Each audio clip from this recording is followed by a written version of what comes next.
Christmas ആഘോഷങ്ങൾക്ക് നേരെ നടന്ന ആക്രമണം ഭാരത സംസ്കാരത്തിന് ഏറ്റ കളങ്കമാണെന്ന് മലങ്കര ഓർത്തഡോക്സ് സുറിയാനി സഭ ചെങ്ങന്നൂർ ഭദ്രസനാധിപൻ മാത്യൂസ് മാർ തിമോത്തിയോസ് മെത്രാപ്പോലിത്ത അഭിപ്രായപ്പെട്ടു.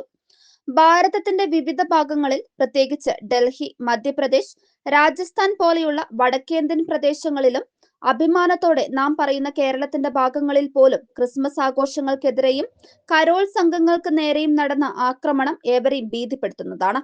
ഇന്ത്യയുടെ മതസൗഹാർദ്ദവും മതനിരപേക്ഷതയും ചോദ്യം ചെയ്യപ്പെടുന്ന ഒരു കാലഘട്ടത്തിന്റെ ലക്ഷണമായി നാം ഇതിനെ കാണണം. ഇത്തരം ഫാസിസ്റ്റ് ശക്തികൾക്കെതിരെ ജാതിമത വർണ്ണവർഗ വ്യത്യാസമന്യേ ഭാരതത്തിന്റെ സാംസ്കാരിക മൂല്യം ഉയർത്തിപ്പിടിക്കുവാൻ രാജ്യസ്നേഹികളായ ഏവരും ഒന്നിച്ചു നിൽക്കേണ്ട സന്ദർഭം കൂടിയാണ് ഇത്. അരമനകളിലെ കേക്ക് സൽക്കാരത്തിന് പിന്നിലെ ലക്ഷ്യം തിരിച്ചറിയുവാൻ വിവരവും പ്രാപ്തിയുമുള്ള സമൂഹമാണ് ക്രൈസ്തവർ എന്ന് മറക്കരുത്. അവരവരുടെ വിശ്വാസത്തിൽ ജീവിക്കുന്നതിനും എന്ത് ഭക്ഷിക്കണമെന്ന് തീരുമാനിക്കുന്നതിനും എല്ലാവർക്കും അവരുടേതായ അവകാശങ്ങൾ ഇന്ത്യൻ ഭരണഘടന വിഭാവനം ചെയ്യുന്നുണ്ട്.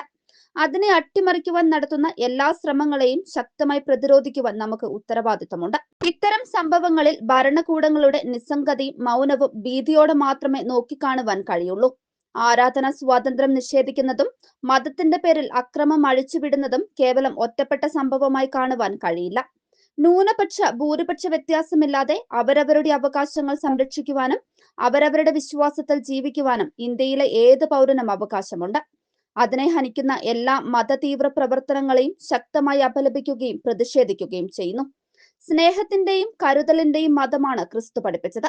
ക്രൈസ്തവ സഭകളുടെ ലക്ഷ്യവും അതുതന്നെയാണ്. ക്രിസ്തുവിന്റെ സ്നേഹം പരത്തുവാൻ നമുക്ക് ഒന്നിക്കാമെന്നും തിമോത്തിയോസ് തിരുമേനി ആഹ്വാനം ചെയ്തു.